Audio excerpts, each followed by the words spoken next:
programa Mães Amorosas, programa de responsabilidade do Ministério de Mulheres Evangélicas de Caetité.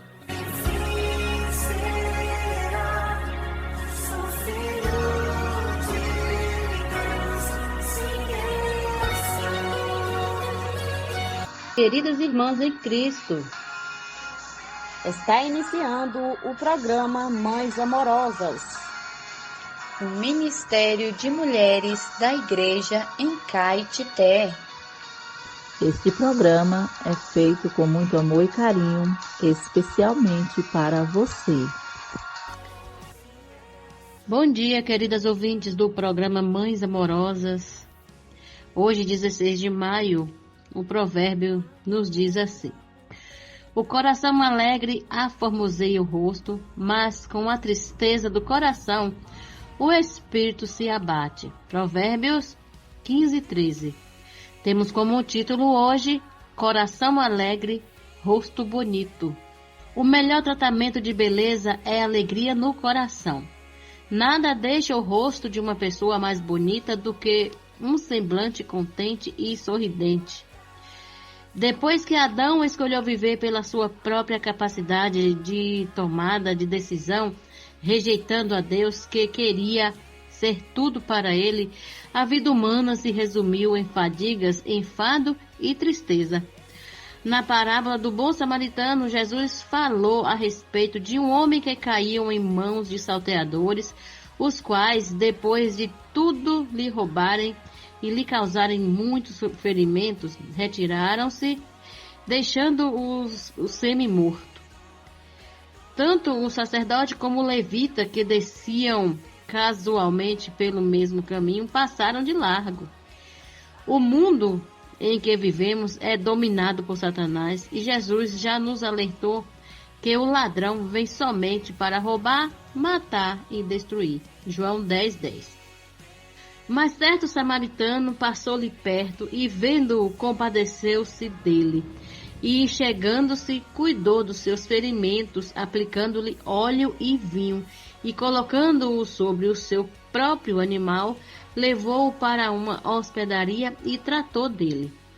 No dia seguinte, tirou 2 denários e os entregou ao hospedeiro, dizendo: cuida deste homem, e se alguma coisa gastares a mais, eu te indenizarei quando voltar. Lucas 10, 25, 37.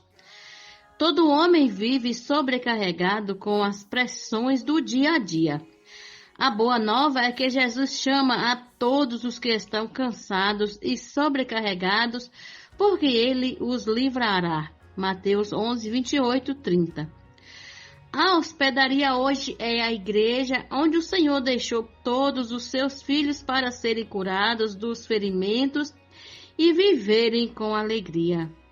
A alegria nos rejuvenesce, nos torna mais bonitos. Amém. Graças a Deus, Ele é a nossa alegria. Bom dia, até amanhã, se Deus quiser.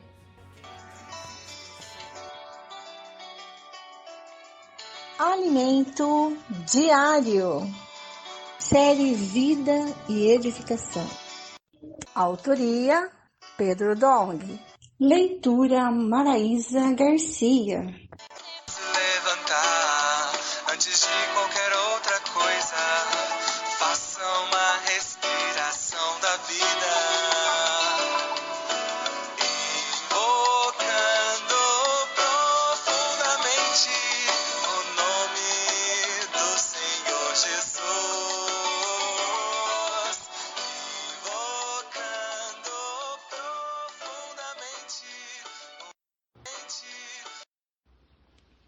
Ó Senhor Jesus, ó Senhor Jesus, Senhor Jesus, nesta manhã, Senhor.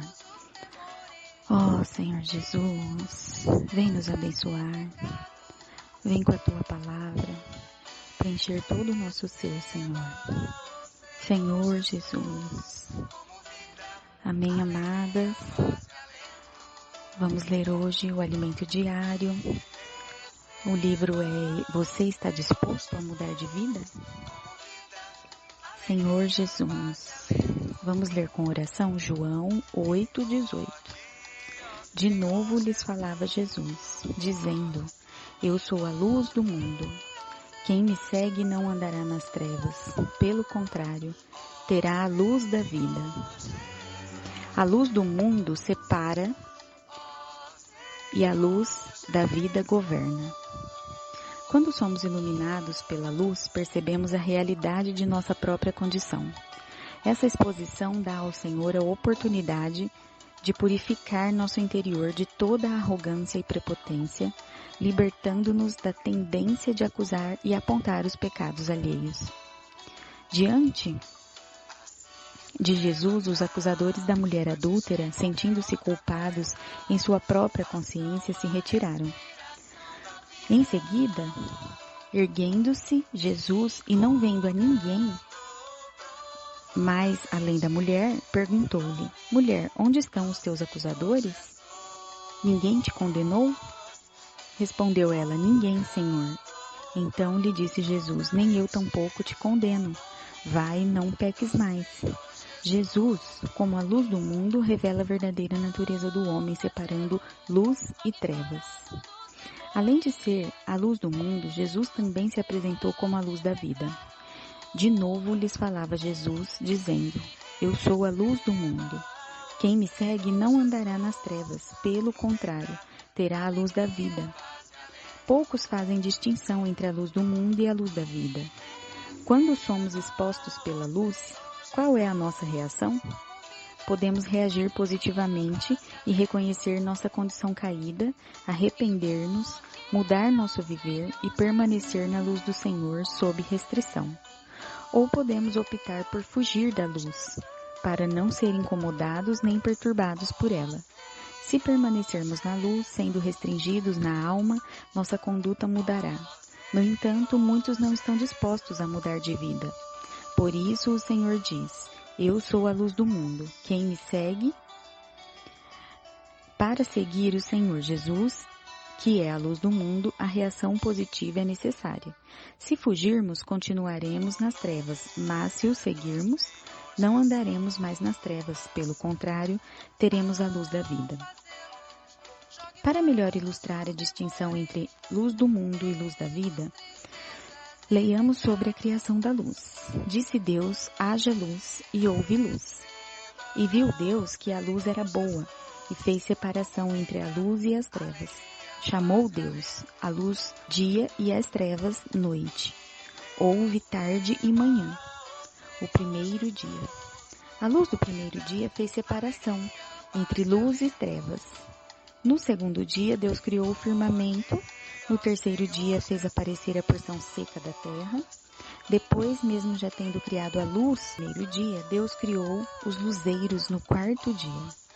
A distinção entre a luz do primeiro dia e a luz do quarto dia equivale à diferença entre a luz do mundo e a luz da vida.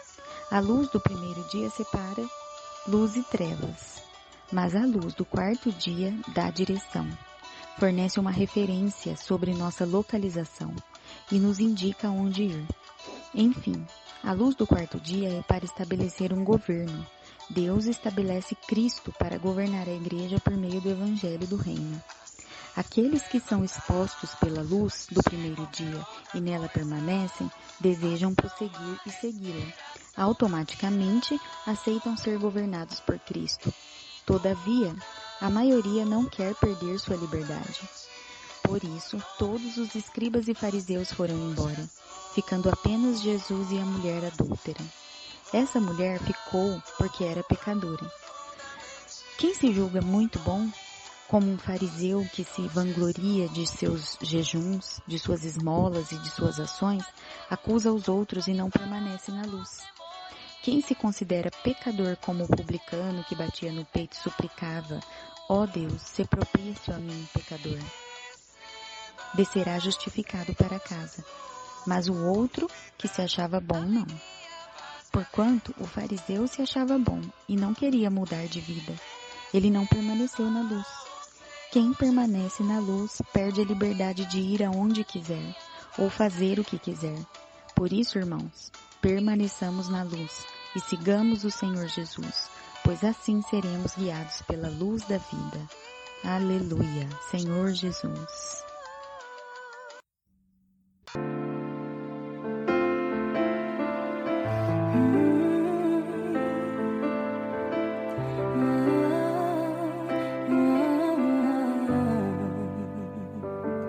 Tua sã palavra chove sobre mim e meu coração se abre para ti. Como boa terra, me apego a tua voz. Medos, incertezas, tudo se desfaz quando as raízes se aprofundam mais. Eu absorvo a chuva que a seu tempo cai, como a chuva que rega a plantação. Bom dia, amadas irmãs.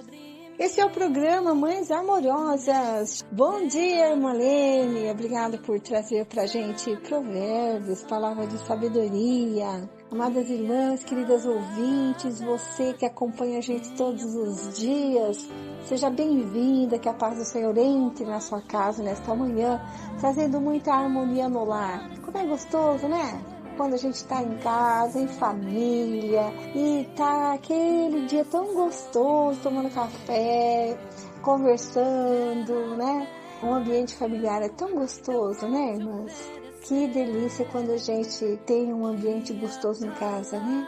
Graças ao Senhor. Amadas, que o Senhor conserve a paz na tua casa, conserve a saúde de vocês, abençoe o casamento, os filhos de cada uma das irmãs, né? E que nós juntas possamos prosseguir, né? Buscando esse Senhor maravilhoso todas as manhãs, Ele que é o nosso pão da vida.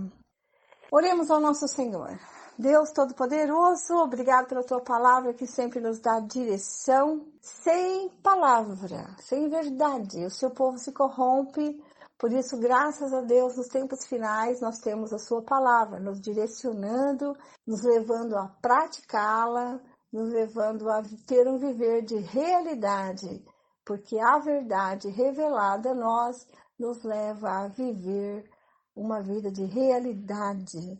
O próprio Deus nos enchendo com a Tua palavra está trazendo muitos frutos para a restauração da igreja. E assim nós estamos sendo edificados dia após dia. Muito obrigada, Senhor, pelo esse veículo que é a palavra que chega até nós. Abençoa ricamente cada ouvinte, cada irmã que está nos acompanhando nessa manhã. O Senhor conhece as nossas necessidades e nós entregamos tudo a Ti. Livra-nos da ansiedade, que nós possamos ter fé, amar as pessoas e ter esperança de trazê-lo de volta. Nos ajuda a viver de uma maneira digna, em termos um bom testemunho diante de Deus e de toda a sociedade, para que a palavra do Senhor seja prevalecente, que nós possamos ter intrepidez para falar a Tua palavra, levar o Evangelho às pessoas. Obrigada, Senhor, também pelo programa Mães Amorosas, que é um veículo para levarmos também a Sua palavra. Vamos abrir agora as nossas Bíblias, né? Em 1 Samuel 18 e 19. Nós vimos a desobediência de Saul, né? E porque ele desobedeceu o Senhor, oferecendo sacrifícios, né? Fazendo algo que não era da sua alçada, né? Serviço que pertencia ao sacerdote, ele se antecipou e fez as ofertas, né? E desobedeceu assim a palavra do Senhor. E também teve mais uma desobediência quando o Senhor pediu para que ele matasse todos os amalequitas e ele preservou as coisas boas, né? Também vemos aqui ele desobedecendo e desagradando o Senhor. E o Senhor ungindo um homem segundo o seu coração, de uma maneira secreta, né? Samuel ungiu, a pedido de Deus, o rei Davi. E o Espírito do Senhor se apossou de Davi e era com ele. Davi derrota Golias, né? Com a sua experiência, com a funda e 5 pedras, ele derrota um gigante e cai na simpatia do próprio Saul. que o chama para tocar harpa na sua presença, para livrá-lo dos espíritos malignos, né, que se apossaram de Saul. O próprio Davi é chamado para acalmá-lo, tocando harpa na sua presença, né? Agora nós vamos ver a amizade de Jonatas e Davi. Jonatas é filho de Saul. Capítulo 18, versículo 1. Depois de Davi ter falado com Saul, a alma de Jonatas se ligou com a de Davi numa profunda amizade. E Jonatas o amou como a sua própria alma. Naquele dia, Saul reteve Davi e não permitiu que ele voltasse para a casa de seu pai. Jonatas e Davi fizeram uma aliança, porque Jonatas o amava como a sua própria alma. Jonatas tirou a capa que vestia e a deu a Davi. Deu também a sua armadura, inclusive a espada, o arco e o cinto. Davi saía onde quer que Saul enviava e tinha êxito, de modo que Saul pôs sobre tropas do seu exército e Davi era benquisto de todo o povo e até dos próprios servos de Saul. A inveja de Saul, versículo 6. E aconteceu que quando eles estavam voltando para casa, depois de Davi ter matado o filisteu, as mulheres de todas as cidades de Israel saíram ao encontro do rei Saul, cantando e dançando com tamborins, com alegria e com instrumentos musicais. As mulheres se alegravam e cantando alternadamente diziam: Saul matou os seus milhares, porém Davi os seus 10 milhares. Saul se indignou muito, pois estas palavras lhe desagradaram em extremo. Ele disse: para Davi elas deram 10 milhares, mas para mim apenas milhares. Na verdade, o que lhe falta a não ser o reino? Daquele dia em diante, Saul não via Davi com bons olhos. No dia seguinte, um espírito mau, vindo da parte de Deus, se apossou de Saul, e teve uma crise de raiva em sua casa. Davi, como nos outros dias, dedilhava a harpa. Saul, porém, tinha na mão uma lança que ele atirou, pensando assim: encravarei Davi na parede. Porém, Davi se desviou dele por 2 vezes. Saul tinha medo de Davi porque o Senhor estava com este e tinha abandonado Saul. Por isso, Saul o afastou de si e o pôs por chefe de 1000. Davi fazia saídas e entradas militares diante do povo. Davi tinha êxito em todos os seus empreendimentos, pois o Senhor estava com ele. Vendo que Davi tinha êxito, Saul ficou com medo dele. Porém, todo Israel e Judá amavam Davi, porque fazia saídas e entradas militares diante deles. Davi casa com a filha de Saul. Versículo 17. Saul disse a Davi: aqui está Merabe, a minha filha mais velha. Eu a darei a você em casamento, com a condição de que você seja um filho valente e trave as batalhas do Senhor. Porque Saul pensava assim: não seja contra ele a minha mão, e sim a dos filisteus. Mas Davi respondeu a Saul: quem sou eu? Quem são os meus parentes, a família de meu pai em Israel, para que eu seja genro do rei? Mas aconteceu que na época em que Merabe, filha de Saul, devia ser dada em casamento a Davi, foi dada por mulher a Adriel, meolatita. Mas Mical, a outra filha de Saul, amava Davi. Contaram isso a Saul e isso agradou a ele. Saul pensava assim: eu a darei em casamento a Davi, para que ela lhe sirva de armadilha e para que a mão dos filisteus venha a ser contra ele. Por isso Saul disse a Davi: com esta segunda filha você será hoje o meu genro. Saul ordenou que os seus servos falassem confidencialmente com Davi, dizendo: o rei tem afeição por você, e todos os servos dele amam você. Sendo assim, concorde em ser genro do rei. Os servos de Saul falaram estas palavras a Davi, o qual respondeu: vocês acham que é pouca coisa ser genro do rei, sendo eu um homem pobre e sem importância? Os servos de Saul lhe contaram isso, dizendo: estas foram as palavras que Davi falou. Então Saul ordenou que dissessem a Davi: O rei não deseja dote algum, mas sem prepúcios de filisteus como vingança contra os seus inimigos, porque Saul tentava fazer com que Davi fosse morto pelos filisteus. Quando os servos de Saul relataram estas palavras a Davi, este gostou da ideia de vir a ser genro do rei. Antes de vencido o prazo, Davi se levantou e partiu com os seus homens e mataram 200 filisteus. Trouxe os seus prepúcios e os entregou todos ao rei, para que assim se tornasse seu genro. Então Saul lhe deu a sua filha Mical em casamento. Saul viu e reconheceu que o Senhor estava com Davi. E Mical, filha de Saul, o amava. Então Saul ficou com mais medo ainda de Davi e continuamente foi seu inimigo. Cada vez que os chefes dos filisteus saíam à batalha, Davi obtinha mais êxito do que todos os servos de Saul. E assim o nome de Davi se tornou muito estimado. Então eu quero fazer um comentário aqui, né? Que o próprio Saul reconhecia que Deus estava com Davi, né? E por isso ele tinha êxito nas batalhas, né? E ele ficou enciumado, porque o povo estimava mais Davi do que Saul, né? Embora Saul fosse o rei, né? E quando ele pediu os prepúcios dos filisteus, ele pediu a quantia de 100 prepúcios, né? Mas o Senhor permitiu que Davi trouxesse o dobro, 200 prepúcios de filisteus, né? Então isso mostra realmente, né, a bravura do guerreiro Davi, né? Isso só aumentava o ciúme de Saul. Jonatas intercede por Davi, capítulo 19, versículo 1. Saul falou a seu filho Jonatas e a todos os servos sobre matar Davi. Mas Jonatas, filho de Saul, era muito afeiçoado a Davi. Por isso, Jonatas revelou esse plano a Davi, dizendo: meu pai Saul quer matar você. Tenha cuidado amanhã cedo. Fique num lugar oculto e esconda-se. Eu sairei e estarei ao lado de meu pai no campo onde você estiver. Falarei com meu pai a respeito de você. Se eu descobrir alguma coisa, contarei a você.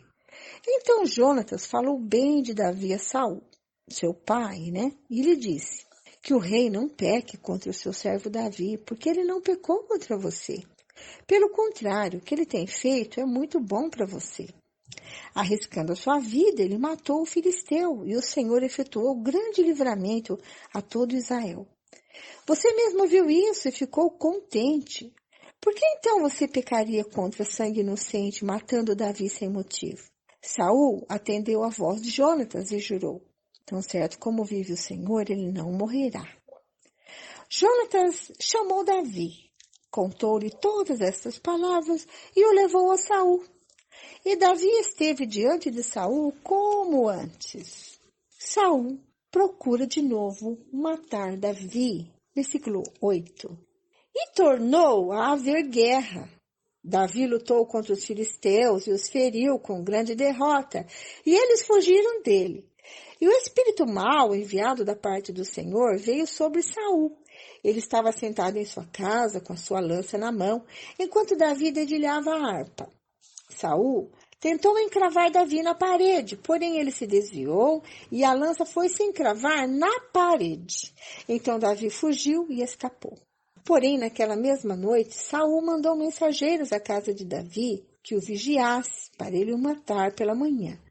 Porém, Mical, a mulher de Davi, o avisou: se não fugir esta noite, amanhã você estará morto. Mical engana seu pai e salva Davi. Versículo 12. Então Mical desceu Davi por uma janela, e ele se foi, fugiu e escapou. Mical pegou um ídolo do lar e o deitou na cama.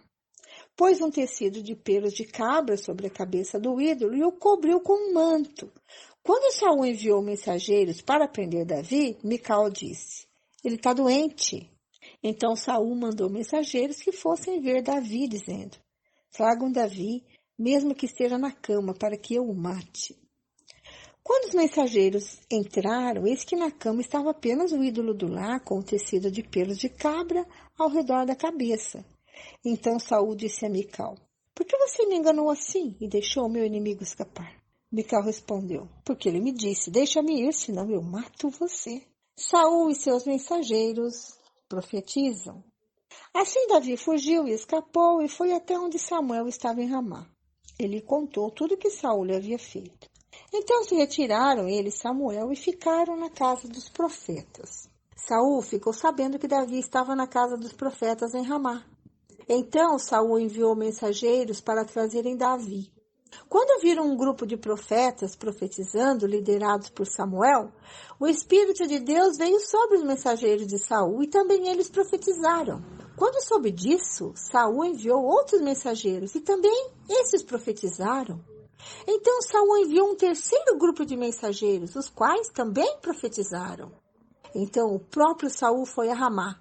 Quando chegou ao poço grande na cidade de Seco, perguntou: onde está Samuel e Davi? Responderam: eis que estão na casa dos profetas em Ramá. Então Saul foi para a casa dos profetas em Ramá. E o mesmo Espírito de Deus veio sobre ele, que caminhando profetizava, até chegar à casa dos profetas em Ramá. Também ele despiu a sua túnica e profetizou diante de Samuel. E sem a túnica ficou deitado no chão todo aquele dia e toda aquela noite. Por isso se diz: está também Saul entre os profetas? Como Davi estava fugindo de Saul, ele foi até Samuel. E esse profeta também tinha medo de Saul. Então ambos fugiram para Naiote, onde era uma designação de residências para profetas em Ramá. Informado que os dois estavam juntos, né? Então Saul manda mensageiros para apanhar Davi. E quando os mensageiros do rei encontraram uma companhia dos profetas profetizando com Samuel, o toque divino de Deus sobrepujou suas intenções humanas e eles também profetizaram. Isso também aconteceu com as duas companhias seguintes enviadas por Saul. E até mesmo o próprio Saul, o Espírito de Deus sobrepujou as intenções de Saul, tal como havia feito com os mensageiros do rei. Aquele que procurava matar o servo de Deus, agora estava proferindo louvores a Deus, né? Então, mostrando que o toque divino, né, foi mais forte e até mesmo Saul louvou a Deus, né? Por isso, mais uma vez aqui, tem essa pergunta: está Saul também entre os profetas? Mais uma vez, esta frase aponta para ações que não era característica de Saul, né? Simplesmente pelo fato de estar na presença dos profetas ali, o Espírito de Deus, né, sobrepujou as suas intenções. Tanto os mensageiros como o próprio Saul louvaram a Deus. Muito bem, queridas irmãs, nós paramos por aqui. Amanhã tem mais, eu aguardo vocês. Fiquem agora com a irmã Lene, que dá continuidade à leitura bíblica para nós com Salmos, Provérbios e o livro de João. Bom dia, irmã Lene. Bom dia, irmã Vera. Continuando com a leitura bíblica, hoje vamos ler Salmos, capítulo 112, Provérbios, capítulo 15, versículos 12, 13 e 14, o Evangelho de João, capítulo 9, versículos 1 até 34. Começando com os Salmos. A felicidade de quem teme a Deus. 112. Aleluia! Bem-aventurado é aquele que teme o Senhor e tem grande prazer nos seus mandamentos. A sua descendência será poderosa na terra. A geração dos justos será abençoada. Na sua casa há prosperidade e riqueza, e a sua justiça permanece para sempre. Aos justos nasce a luz nas trevas. Ele é bondoso, compassivo e justo. Feliz aquele que se compadece e empresta. Ele defenderá a sua causa em juízo. Não será jamais abalado, será tido em memória eterna. Não se atemoriza de más notícias. O seu coração é firme, confiante no Senhor. O seu coração, bem firmado, não teme, até que veja a derrota dos seus inimigos. Distribui, dá aos pobres, A sua justiça permanece para sempre e o seu poder se exaltará em glória. O ímpio vê isso e fica com raiva, range os dentes e se consome. O desejo dos ímpios perecerá. Agora, Provérbios 15, a partir do 12. 12, 13 e 14. O zombador não gosta de quem o repreende, nem se aproxima dos sábios. O coração alegre embeleza o rosto, mas com a tristeza do coração o espírito se abate. O coração sábio busca o conhecimento, mas a boca dos insensatos se alimenta de estupidez. Agora, o Evangelho de João, capítulo 9, do 1 até o 34. A cura de um cego de nascença. Enquanto Jesus caminhava, viu um homem cego de nascença. E os seus discípulos perguntaram: Mestre, quem pecou para que este homem nascesse cego? Ele ou os pais dele? Jesus respondeu: Nem ele pecou, nem os pais dele. Mas isso aconteceu para que nele se manifestassem as obras de Deus. É necessário que façamos as obras daquele que me enviou enquanto é dia. A noite vem quando ninguém pode trabalhar. Enquanto estou no mundo, sou a luz do mundo. Depois de dizer isso, Jesus cuspiu na terra, fez lama com a saliva e com a lama untou os olhos do cego.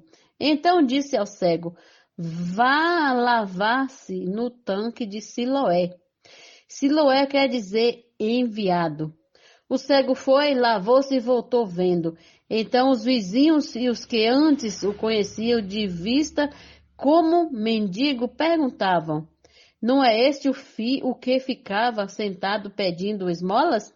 Uns diziam: É ele. Outros: Não, mas se parece com ele.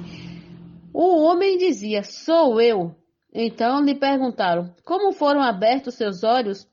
Ele respondeu: O homem chamado Jesus fez lama, passou nos meus olhos e disse: Vá no tanque de Siloé e lave-se. Então fui, lavei-me e estou vendo. Eles perguntaram: Onde está ele? Respondeu: Não sei.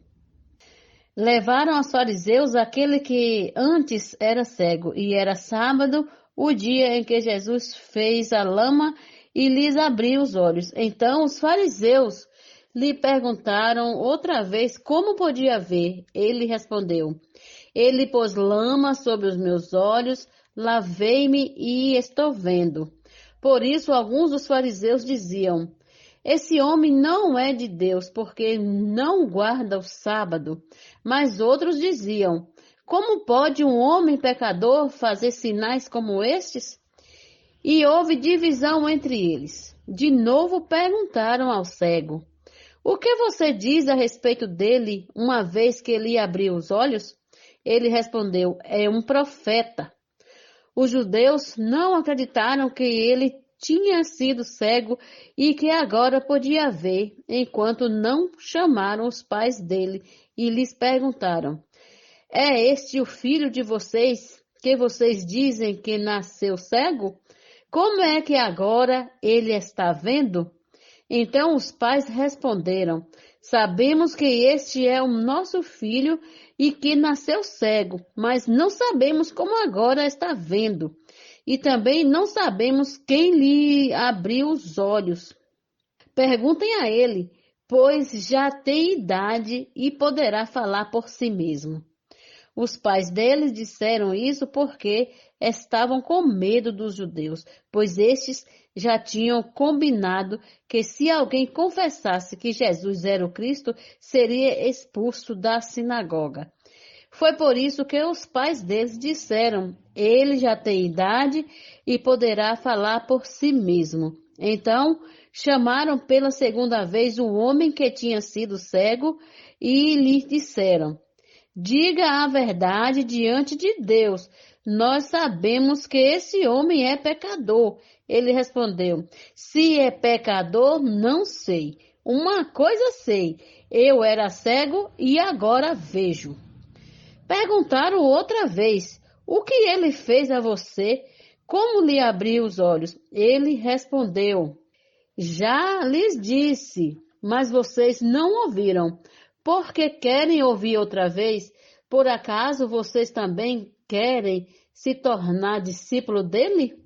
Então o insultaram e lhe disseram: discípulo dele é você, nós somos discípulos de Moisés. Sabemos que Deus falou a Moisés que este nem sabemos de onde é. O homem respondeu: é estranho que vocês não saibam de onde ele é, mas ele abriu os olhos. Sabemos que Deus não atende a pecadores. Pelo contrário, se alguém teme a Deus e pratica a sua vontade, a este atende.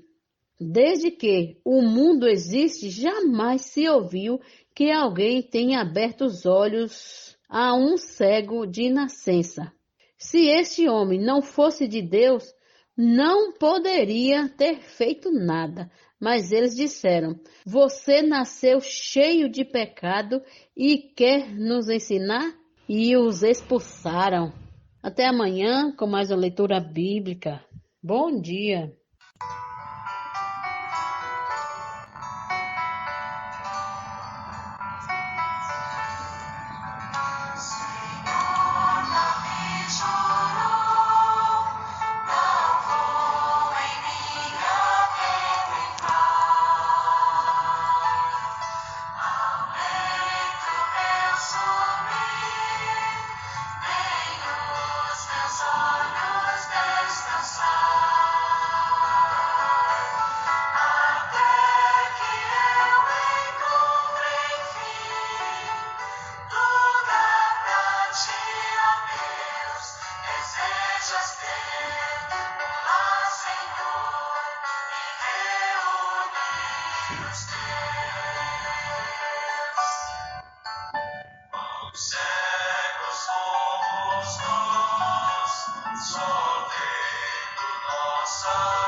Este é o quadro Em Tudo Uma Lição. Sempre existe algo que podemos aprender com Taíca Saleb. Casamento, um jardim de sonhos ou um lugar sem cor? Título de hoje: É melhor dormir.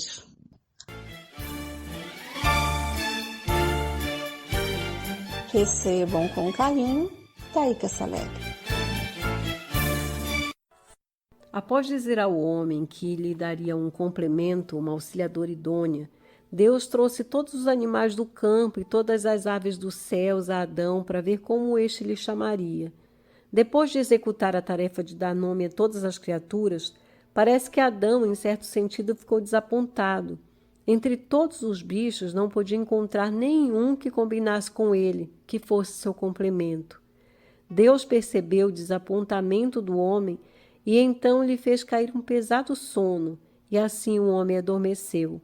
Porém, enquanto Adão dormia, Deus estava trabalhando. Tirou-lhe uma das suas costelas e fechou o lugar com carne. E a costela que o Senhor Deus tomara do homem, edificou-a numa mulher e lhe trouxe. Quando Adão despertou e viu o que Deus fizera, disse: Esta, afinal, é osso dos meus ossos e carne da minha carne. Desse episódio podemos extrair princípios muito interessantes para a vida matrimonial. Provavelmente alguns cônjuges, ao olhar para o parceiro, possam sentir-se desapontados. Talvez até pensem que seu cônjuge jamais mudará. Esposo e esposa, na verdade o que vocês precisam é dormir, isto é, precisam morrer para suas próprias tentativas, preferências ou mesmo expectativas. Dormir é descansar na promessa de Deus. É confiar que aquele que prometeu uma outra parte que lhe seja idônea é poderoso para cumprir o que prometeu. Ó Senhor Jesus, obrigada, Senhor, porque o Senhor preparou para nós aquilo que é o melhor.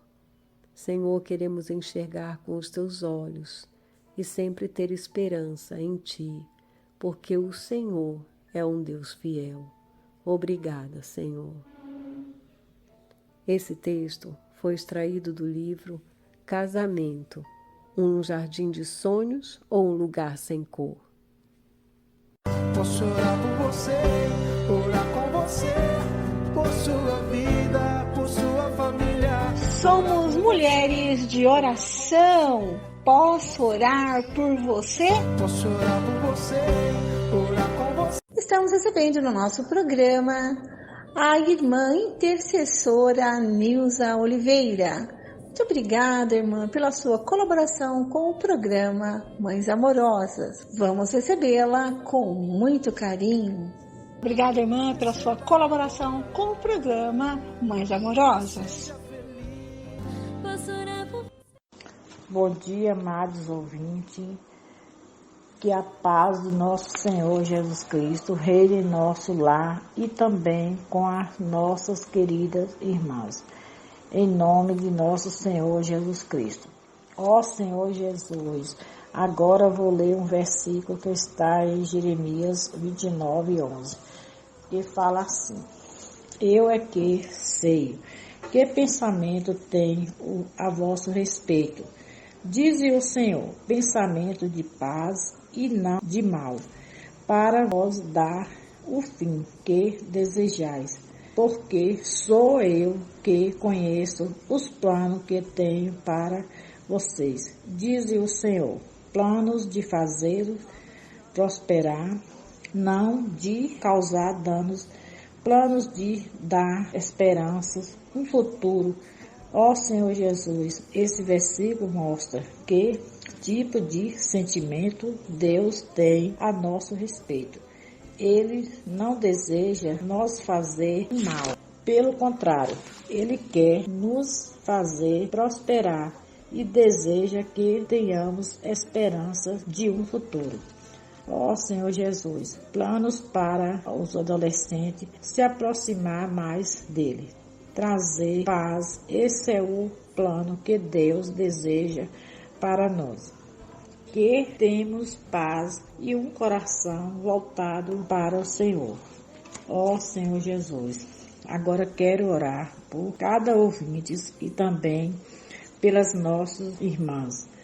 Ó Senhor Jesus, muito obrigado, Senhor, pela vida de cada ouvinte. Ó Senhor Jesus, pela vida de cada família. Ó Senhor Jesus, te peço pela aquela situação do Rio Grande do Sul, que o Senhor possa cuidar, guardando cada um na sua presença. Ó Senhor Jesus, cuide daquela situação, Senhor. Senhor Jesus, que sabemos que o Senhor tem misericórdia daquelas famílias. Senhor Jesus, dá prioridade, Senhor. Ó Senhor Jesus, sabemos que o Senhor é o nosso governo. Ó Senhor Jesus, que nos supre, que cuide de nós. Senhor Jesus, sabemos que o fim está próximo, mas o Senhor é que nos guarda. Senhor Jesus, cuide daquelas famílias, que o Senhor possa guardar cada um na sua presença. Senhor Jesus, sabemos que o Senhor parou o mar, que o Senhor possa parar aquelas águas. Ó Senhor Jesus, está entregue em suas mãos. Tira aquelas pessoas daquela situação, daquele sofrimento, Senhor, daquela angústia. Ó Senhor, nós não somos nada, mas o Senhor sabe todas as coisas. Senhor Jesus, obrigado pelas nossas vidas, pela nossa saúde, pela nossa família, pelos nossos filhos. Ó Senhor Jesus, o Senhor tem cuidado desses adolescentes, na rede de cuidado. Senhor Jesus, ó Senhor Jesus, amém. Encerramos e agradecemos a nossa participação. Amanhã estaremos de volta no mesmo horário, assim se o Pai nos permitir. Bom dia, amados ouvintes. Jesus é o Senhor. Amém.